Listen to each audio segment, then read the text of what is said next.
खचाखच भरा था।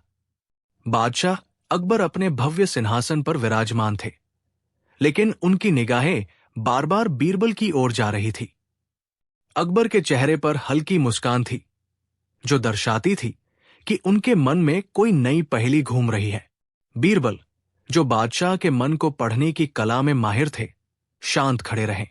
उन्हें पता था कि आज उनकी बुद्धि की कोई कठिन परीक्षा होने वाली है। अकबर ने एक गहरी सांस ली और सभी दरबारियों को शांत रहने का इशारा किया। फिर उन्होंने अपनी आवाज में थोड़ा वजन लाते हुए बीरबल से पूछा, ए मेरे अजीज सलाहकार, तुम दुनिया की हर उलझन को सुलझा देते हो, लेकिन आज मेरा सवाल असंभव है। बीरबल ने सिर झुकाकर सम्मान व्यक्त किया। मुझे ये बताओ, अकबर ने प्रश्न दागा, इस दुनिया में भलाई, खुशी ज्यादा है या बुराई, दुख? और मेरे कान सिर्फ शब्दों से नहीं, बल्कि ऐसे सबूत से संतुष्ट होने चाहिए जो हर इंसान पर लागू हो। तुम्हारे पास इसका जवाब देने के लिए कल सुबह तक का वक्त है। दरबार में सन्नाटा छा गया। ये कैसा सवाल था? इसे कोई कैसे साबित कर सकता है? बीरबल ने मुस्कुराते हुए कहा, हुजूर, जवाब हाजिर है, पर इसे समझने के लिए आपको एक छोटी कहानी सुननी होगी। बीरबल ने सम्मान में झुककर अपनी कहानी शुरू की। हुजूर, यह कहानी एक गरीब किसान की है, जो तपती धूप में अपने खेत में काम करता था। उसका जीवन इतना कठिन था कि वो अक्सर आसमान की ओर देखकर शिकायत करता था कि इस दुनिया में सिर्फ दुख और बुराई ही भरी पड़ी है। दरबार में मौजूद सभी लोग उत्सुकता से बीरबल को सुनने लगे। एक दिन हल जोतते हुए उसे जमीन में गड़ा हुआ एक पुराना संदूक मिला।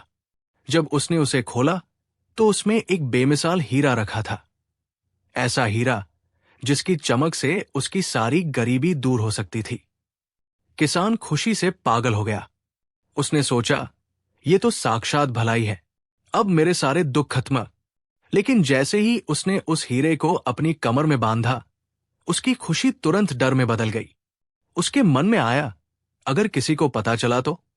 पड़ोसी इसे चुराएंगे, सिपाही मुझे पकड़ लेंगे, मुझे अपनी जान से हाथ धोना पड़ सकता है। हुजूर, अब उसके पास दुनिया की सबसे बड़ी दौलत थी, लेकिन उसके मन में शांति नहीं, बल्कि सबसे बड़ा डर, बुराई, समा गया। वो किसान रात भर सो नहीं सका। हीरे की चमक अब उसे किसी दुश्मन की आग की तरह लग रही थी। हर आहट पर उसे लगता था कि कोई उसे मारने आ रहा है, कोई उसकी दौलत छीनने आ रहा है। उसने सोचा, ये दौलत नहीं, ये तो मौत का बुलावा है। मेरे जीवन की सारी शांति इस छोटे से पत्थर ने छीन ली। अगले दिन सुबह होने से पहले किसान ने एक भयानक फैसला लिया। उसने नदी के किनारे जाकर उस हीरे को पूरी ताकत से वापस पानी में फेंक दिया, जहां से उसे मिला था।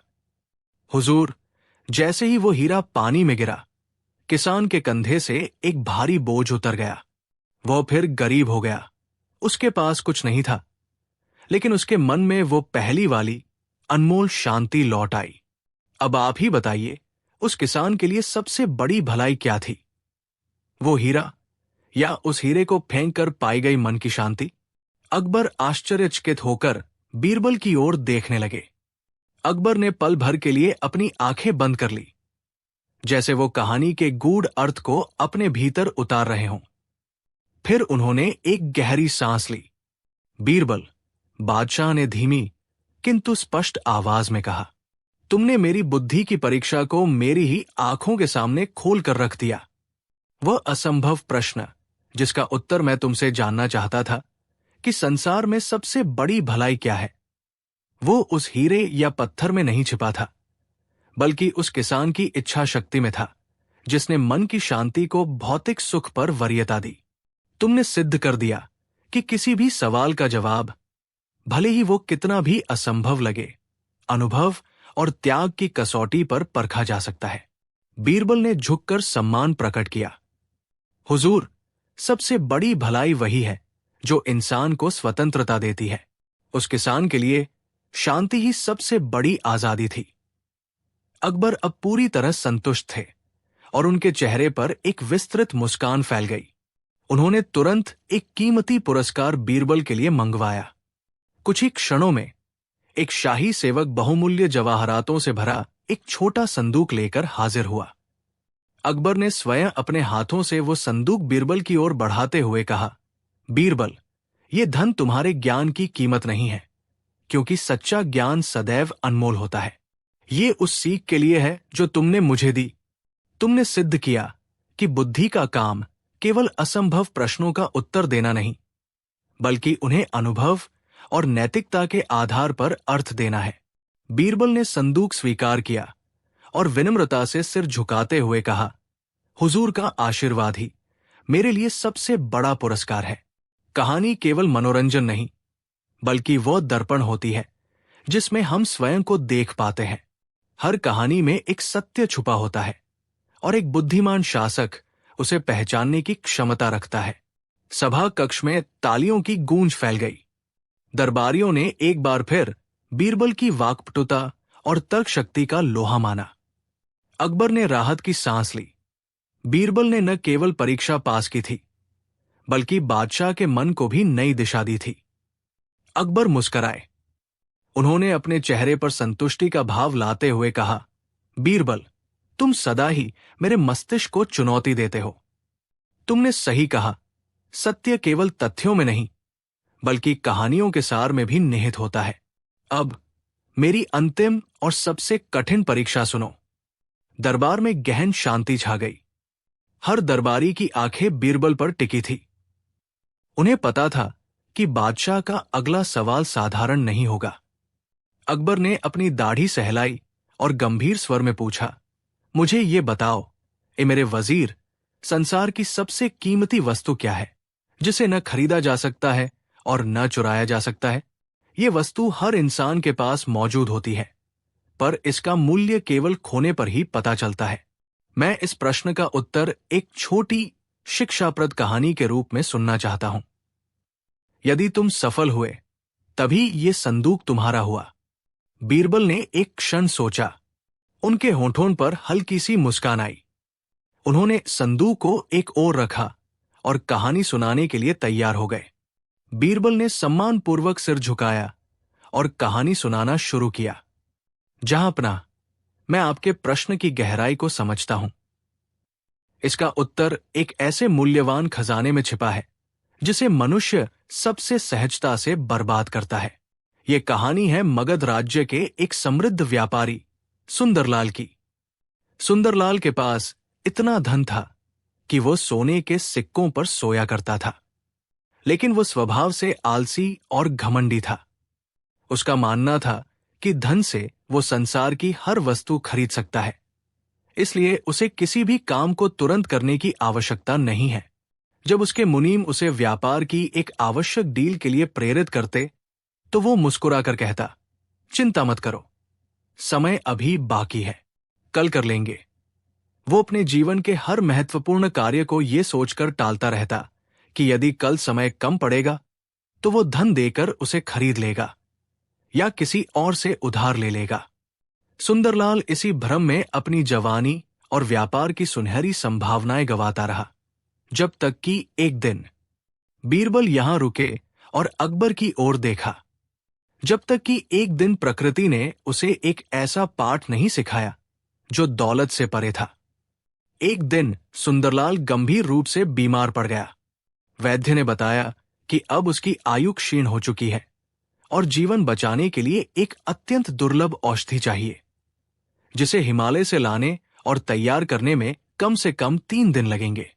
सुंदरलाल घबरा गया। उसने अपने मुनीम को बुलाया और कांपते हुए हाथ से अपने धन की चाबियां दी।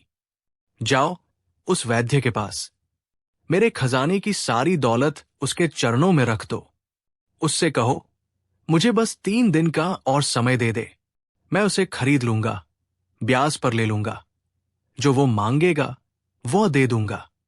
जब वैद्य ने सुंदरलाल के सोने और जवाहरात से भरे ढेर देखे, तो उसने एक गहरी सांस ली। सेठ जी, वैद्य ने शांत स्वर में कहा, मैं जड़ी बूटियों का उपचार जानता हूं, पर समय का व्यापार मैं नहीं करता। संसार में हर वस्तु धन से खरीदी जा सकती है, परंतु जो क्षण बीत गया उसे न तो कोई बेच सकता है और न ही कोई उधार दे सकता है। बीरबल ने अपनी कहानी पूरी करते हुए सम्राट अकबर की ओर देखा। और महाराज, यही वो सबक था जो सुंदरलाल ने अपने अंतिम क्षणों में सीखा। महाराज अकबर स्तब्ध रह गए। उनके चेहरे पर पहले असमंजस, फिर गहन विचार और अंततः संतुष्टि के भाव आए। उन्होंने धीमी आवाज में अपनी दाढ़ी सहलाते हुए कहा, बीरबल, तुम्हारी कहानी में अद्भुत सीख छिपी है, परंतु ये मेरे असंभव सवाल का सीधा उत्तर कैसे हुई? मैंने तुमसे ये नहीं पूछा था कि सबसे मूल्यवान क्या है। बीरबल ने सम्मानपूर्वक सिर झुकाया। जहांपनाह, आपने पूछा था कि ऐसी कौन सी चीज है जिसे न तो खरीदा जा सकता है, न बेचा जा सकता है और न ही छीना जा सकता है। सुंदरलाल की कहानी यही बताती है कि संसार में हर व्यक्ति हर वस्तु को खरीद सकता है, सिवाय बीते हुए समय, भूतकाल के। जो क्षण निकल गया वो किसी भी बादशाह, व्यापारी या बलवान की पहुंच से बाहर है। सोने के ढेर लगाकर भी वो खरीदा नहीं जा सकता, क्योंकि उसे बेचने वाला कोई नहीं। यही आपके असंभव सवाल का एकमात्र संभव जवाब है। अकबर ने मुस्कुराते हुए प्रशंसा में सिर हिलाया। दरबारी भी बीरबल की बुद्धिमत्ता के आगे नतमस्तक हो गए। अकबर ने एक लंबी सांस ली और गर्व से बीरबल की ओर देखा। बीरबल, तुम्हारी हाजिर जवाबी और तर्क की गहराई अतुलनीय है। तुमने फिर सिद्ध कर दिया कि तुम्हारे पास ऐसी दौलत है जो इस सल्तनत के सबसे बड़े खजाने से भी अधिक मूल्यवान है। वो है तुम्हारी तीक्ष्ण बुद्धि और विवेक। सचमुच, समय ही एकमात्र ऐसी चीज है जो राजा और रंग के बीच कोई भेद नहीं करती। जो क्षण निकल गया वो सबके लिए बराबर रूप से अप्राप्य है। बादशाह ने तुरंत शाही खजाने के अधिकारी को बुलवाया और बीरबल को 1000 अशरफिया पुरस्कार स्वरूप भेंट करने का आदेश दिया।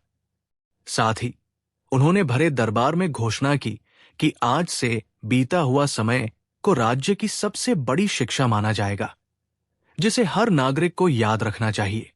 जलने वाले दरबारी, जो बीरबल को नीचा दिखाने का अवसर ढूंढ रहे थे, सिर झुकाए खड़े रहे, जबकि बाकी सबने उनकी बुद्धिमत्ता की जय जयकार की।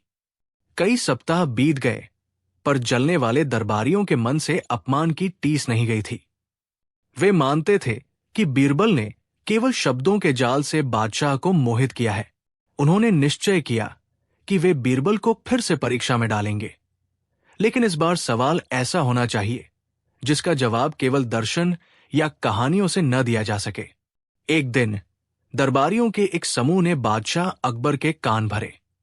उन्होंने कहा, जहांपनाह, बीरबल को कोई ऐसी चीज पूछिए जो ठोस हो, जिसका कोई तर्कपूर्ण अंक हो, जिसे वो बीता हुआ समय बताकर टाल न सके। अकबर, जो बीरबल की बुद्धिमत्ता के नए आयाम देखना चाहते थे, मुस्कुराए। उन्होंने अगली सुबह दरबार में बीरबल को बुलाकर एक और असंभव प्रश्न पूछ लिया। बादशाह ने सिंहासन पर बैठते हुए गंभीर स्वर में पूछा, बीरबल, मैं जानना चाहता हूं कि इस विशाल आगरा शहर में कुल कितने कुएं हैं? तुम्हें इसका सही अंक बताना होगा। बीरबल ने प्रश्न सुना और चेहरे पर हल्की मुस्कान ले आए। वो जानते थे कि बादशाह का उद्देश्य केवल उनका मजाक उड़ाना नहीं, बल्कि उनकी बुद्धि की गहराई मापना है। बीरबल ने सम्मानपूर्वक झुककर कहा, जहांपनाह, कौवों की संख्या का पता लगाना एक जटिल कार्य है, क्योंकि वे स्थिर नहीं रहते। कुछ रिश्तेदार से मिलने बाहर जाते हैं, तो कुछ मेहमान कौवे आगरा घूमने आते हैं। फिर भी सेवक आपका आदेश पूरा करेगा। उन्होंने एक क्षण सोचा और आत्मविश्वास से उत्तर दिया, मेरी आरंभिक और अनुमानित गणना के अनुसार इस समय आगरा में ठीक 95,435 कौवे हैं। दरबार में फुसफुसाहट फैल गई। अकबर ने भौहें ऊपर उठाई। उन्होंने पूछा, अगर ये संख्या सही नहीं हुई तो?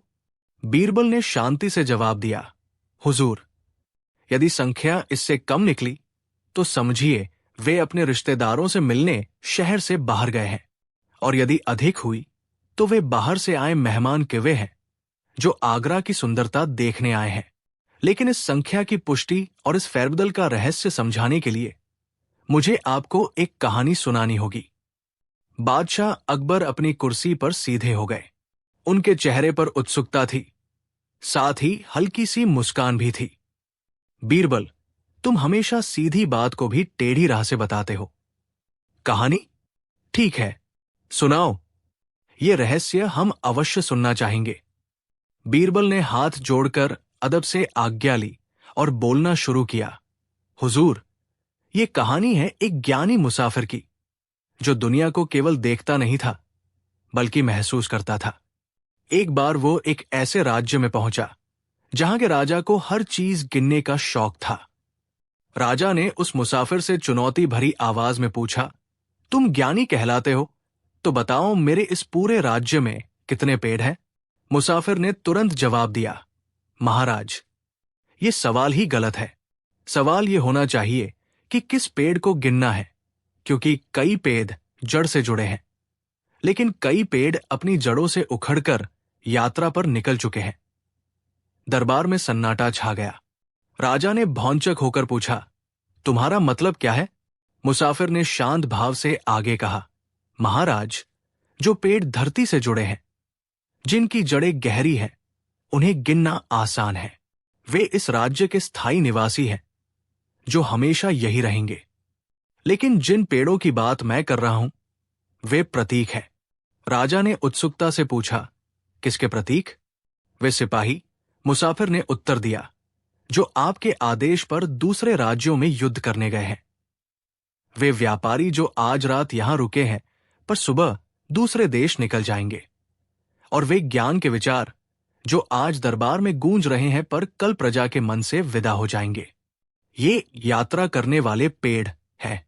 मुसाफिर ने सम्मान से झुककर कहा, इनकी संख्या हर क्षण बदलती है। यदि आप आज गिनती करेंगे तो वो कल असत्य हो जाएगी। पहले ये निर्णय लीजिए, महाराज, कि आप स्थिर सत्य को गिनना चाहते हैं या क्षण भंगुर अस्तित्व को। राजा का माथा ठनका। उसने तुरंत अपनी गलती समझ ली। ठीक इसी क्षण अकबर ने बीरबल से पूछा, तो उस राजा ने क्या किया? बीरबल ने अत्यंत शांत भाव से मुस्कुराते हुए सिर झुकाया। जहां पनाह, उस राजा ने क्षण भर सोचा और कहा, ओ बुद्धिमान मुसाफिर, तुमने मेरी तलवार को मेरे म्यान में वापस डाल दिया है। तुम सत्य कह रहे हो। जो चीज गतिमान है, उसे गिनना केवल समय की बर्बादी है। गिनती तो आंकड़ों का खेल है, पर आधार को समझना, यही सच्ची बुद्धिमानी है। राजा ने तुरंत घोषणा की कि वह मुसाफिर उस कठिन पहेली का विजेता है, क्योंकि उसने राजा को यह समझा दिया कि दुनिया में कुछ भी स्थिर नहीं है। राजा ने उसे पुरस्कृत किया और अपनी सभा में सम्मानित स्थान दिया। बीरबल ने अपनी कहानी समाप्त करते हुए अकबर की आंखों में देखा। ठीक उसी प्रकार, महाराज, बीरबल ने धीमे स्वर में कहा, जब असंभव सवाल पूछा जाता है, तो उसका जवाब केवल उस सवाल को परिभाषित करके दिया जा सकता है। गिनती हमेशा असत्य होगी, पर ज्ञान हमेशा सत्य। अकबर अपनी गद्दी पर पीछे की ओर झुक गए। वो बीरबल की चतुराई और कहानी बुनने की कला से अत्यंत प्रभावित हुए थे। अकबर अपनी गद्दी पर पीछे की ओर झुक गए। वो बीरबल की चतुराई और कहानी बुनने की कला से अत्यंत प्रभावित हुए थे। बीरबल, बादशाह ने गहरी सांस ली। उनकी आंखों में संतुष्टि की चमक थी। तुमने पुनः यह सिद्ध कर दिया कि असंभव प्रश्न का उत्तर देने के लिए गणित या तथ्यों के नहीं, बल्कि बुद्धिमत्ता और व्यापक दृष्टिकोण की आवश्यकता होती है। वजीर और अन्य दरबारी, जो बीरबल की हार की प्रतीक्षा कर रहे थे, अब चुपचाप एक दूसरे को देखने लगे। अकबर ने आगे कहा, हमारा प्रश्न यह था कि इस दुनिया में रेत के कितने कण हैं? तुमने कहानी के माध्यम से हमें सिखाया कि जब कोई गिनती असंभव हो, तो उस गिनती को निरर्थक घोषित करना ही सच्चा ज्ञान है। बादशाह ने तुरंत खजांची को इशारा किया। बीरबल को 50 मोहरें दी जाए और यह भी घोषणा की जाए कि बीरबल की बुद्धि ही इस दरबार का सबसे मूल्यवान खजाना है। बीरबल ने सम्मानपूर्वक सिर झुकाया और कहा, जहांपनाह, यह आपकी महानता है, जो तुच्छ कहानी में भी ज्ञान खोज लेती है। मेरी बुद्धि तो बस आपके चरणों की सेवा में लगी एक मशाल मात्र है। दरबार में मोहरों की खनखनाहट गूंज उठी, मगर ईर्ष्यालु दरबारी अब भी मन ही मन कुढ़ रहे थे। वजीर साहब, जिनका चेहरा खुशी की बजाय निराशा से भरा था, बुदबुदाए, ये तो सीधे सीधे सवाल से भागना था, पर बादशाह इसे ज्ञान मान बैठे। अकबर ने वजीर की ओर एक तीखी नजर डाली और पूरे दरबार को संबोधित करते हुए कहा, बीरबल ने सिद्ध किया कि गणना का विज्ञान वहां समाप्त हो जाता है जहां दर्शन शास्त्र शुरू होता है। असंभव सवालों को चुनौती देना नहीं, बल्कि उन्हें समझदारी से अनदेखा करना ही सच्ची कला है। इस घटना ने बीरबल के प्रति अकबर का विश्वास और भी गहरा कर दिया और उनकी ख्याति पूरे साम्राज्य में फैल गई।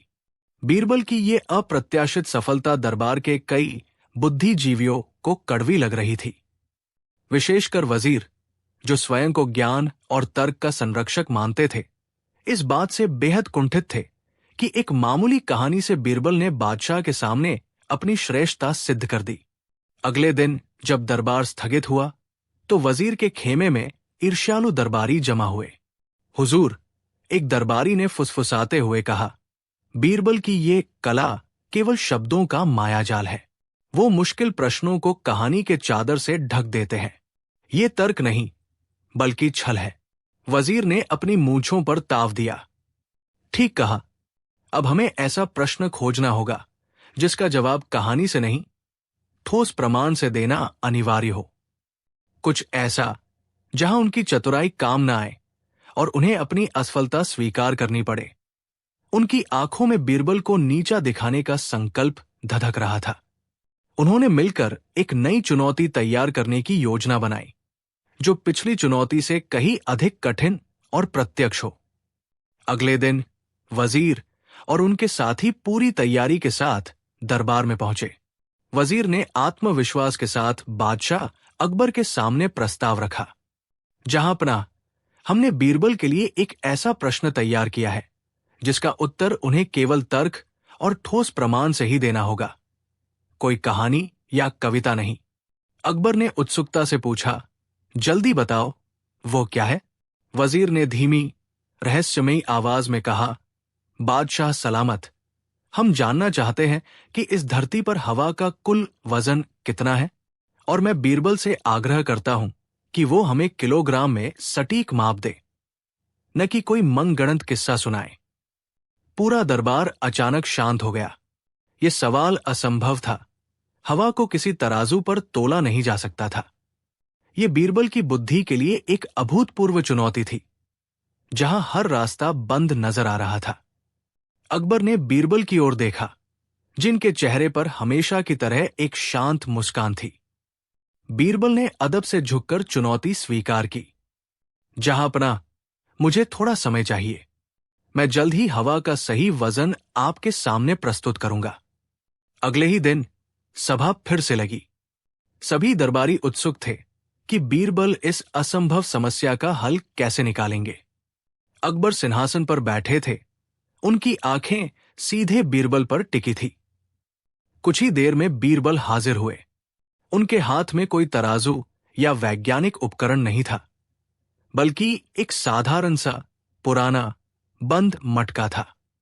दरबार में फुसफुसाहट फैल गई। अकबर ने उत्सुकता से पूछा, बीरबल, क्या तुम हवा का वजन लेकर आए हो? क्या ये उस मटके में है? बीरबल ने मटके को जमीन पर रख दिया। उन्होंने आदरपूर्वक कहा, जहांपनाह, वजन यहां है, लेकिन किसी भी चीज का सटीक वजन बताने से पहले हमें यह सुनिश्चित करना होगा कि उस चीज को मापा जा सकता है। हवा को मापने के लिए मैंने एक युक्ति का सहारा लिया है। मैंने एक कहानी तैयार की है जो स्वयं हवा के वजन को मापने की प्रक्रिया को सिद्ध करती है। अकबर ने गहरी सांस ली। कहानी? लेकिन मैंने तुम्हें किस्सा सुनाने से मना किया था। बीरबल मुस्कुराए। ये किस्सा नहीं, जहांपनाह, ये गणित है जिसे एक कहानी के रूप में पेश किया गया है। और उन्होंने मटका छूते हुए कहानी शुरू की। बीरबल ने मटका छूते हुए कहानी शुरू की। बहुत साल पहले की बात है। एक व्यापारी था जिसका नाम था रामू। रामू हमेशा यात्रा पर जाते समय एक विशाल मिट्टी का मटका अपने साथ रखता था। मटका देखने में खाली होता था, पर रामू उसे बड़े जतन से संभालता था, मानो उसमें बहुमूल्य रत्न रखे हों। एक दिन रामू ने अपने पड़ोसी से कहा, "यह मटका खाली नहीं है, इसमें कुछ है जो इस मटके को आकार दे रहा है और मेरे कंधे पर हल्का सा दबाव डाल रहा है।" पड़ोसी ने हंसकर कहा, "रामू, तुम पागल हो गए हो, वो खाली है।" तब रामू मटके को लेकर नदी के किनारे गया। उसने मटके को सीधा पानी में डुबोया। जैसे ही मटका पानी में गया, उसमें से जोरदार गड़गड़ाहट के साथ बड़े बड़े बुलबुले निकलने लगे। रामू ने कहा, "जहां पनाह, यही है हवा का वजन। ये वही वजन है जो पानी को भीतर आने से रोक रहा था। जितनी हवा विस्थापित हुई, पानी ने उतना स्थान लिया। ये मटका उस हवा को मापने का उपकरण है।" रामू ने अपना पाठ पूरा कर लिया। उसने पड़ोसी की ओर देखा, जो अब हक्का बक्का रह गया था। हवा का वजन, जिसे वो नका रहा था, अब बुलबुलों के रूप में पानी में स्पष्ट दिख रहा था। बीरबल ने अपनी कहानी समाप्त की, मटका और नदी का उदाहरण बंद किया। उन्होंने सिर झुकाया और धीरे से बोले, "जहां पनाह, आपने जो सवाल पूछा था वो उसी खाली मटके जैसा था, दिखने में शून्य पर पूरी तरह से भरा हुआ। हवा का वजन या कोई भी अदृश्य वजन तभी मापा जा सकता है जब हम उसे विस्थापित करें। सवाल असंभव नहीं था, जहां पनाह, आपने तो बस ये पूछा था कि खालीपन को भरा हुआ कैसे दिखाया जाए।" ये सुनते ही बादशाह अकबर की आंखें चौंधिया गई। उनके चेहरे पर गहन संतुष्टि का भाव आया। उन्होंने झुककर बीरबल को गले लगाया और बोले, "बीरबल, मेरे सबसे कठिन सवालों का जवाब ही तुम एक छोटी सी कहानी में छिपा कर ले आते हो।